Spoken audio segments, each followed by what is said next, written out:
equation for refraction at curved surface. This is a curved surface, and this is the pole, and this is the center of curvature.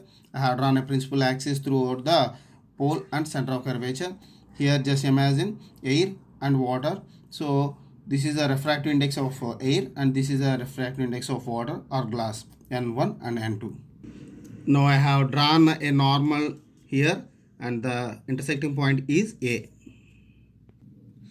Now I kept a point object on principal axis. Two rays are passing here.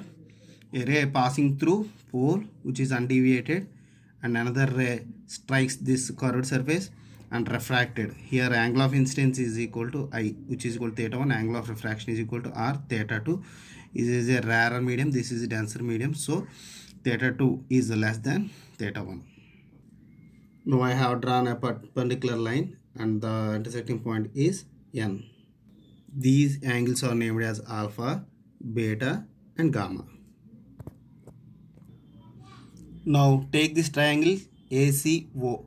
Here theta 1 is the exterior angle, and beta and alpha are interior angles. We have exterior angle is equal to sum of the opposite interior angles. Then theta 1 is equal to alpha plus beta. Take another triangle ACI. Here also beta is an exterior angle, and theta 2 and gamma is interior angles. Then beta equal to theta 2 plus gamma. So theta 2 is equal to beta minus gamma. Substitute theta 2 value and theta 1 value in Snell's law. We have already Snell's law derived in the refraction. N1 sin I equal to N2 sin R.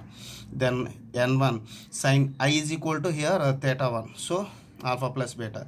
And theta 2 is equal to beta minus gamma. But tan theta is equal to opposite side by adjacent side.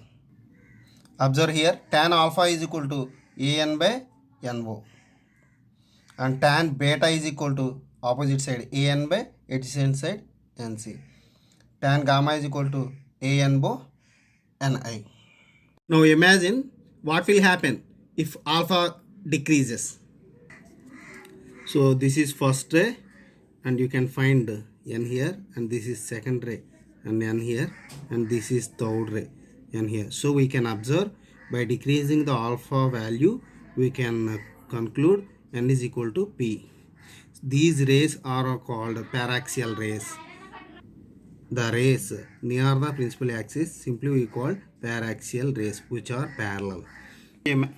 Imagine, so this alpha going to decrease maybe 90 degrees, 50, 45, 4, 3, 2, 1, 0. Then what will happen? For small alpha value 1 or 0, tan 0 or sin 0 is equal to 0. So you can observe same value got by same angle.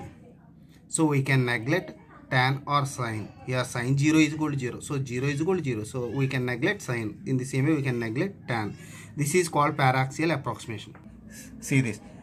For small alpha and reaches P, then paraxial approximation takes place. So we can neglect sin and tan. So sin 0 is equal to 0, tan 0 is equal to 0. So we can neglect sin and tan. Then 1 becomes N1 into alpha plus beta, N2 sin beta minus gamma, and 2 becomes alpha is equal to AP by PO, AP by PC, AP by PA. Here we neglected sin and tans. Here P is equal to N. So we can replace a P instead of N. So we get AP by PO, AP by PC, AP by PI. Substitute these two values in 1. So we can get this. So cancel both sides AP. You can get this. Now apply sign convention. So here we have PO, PC, PI. So observe here PO. So this is object distance.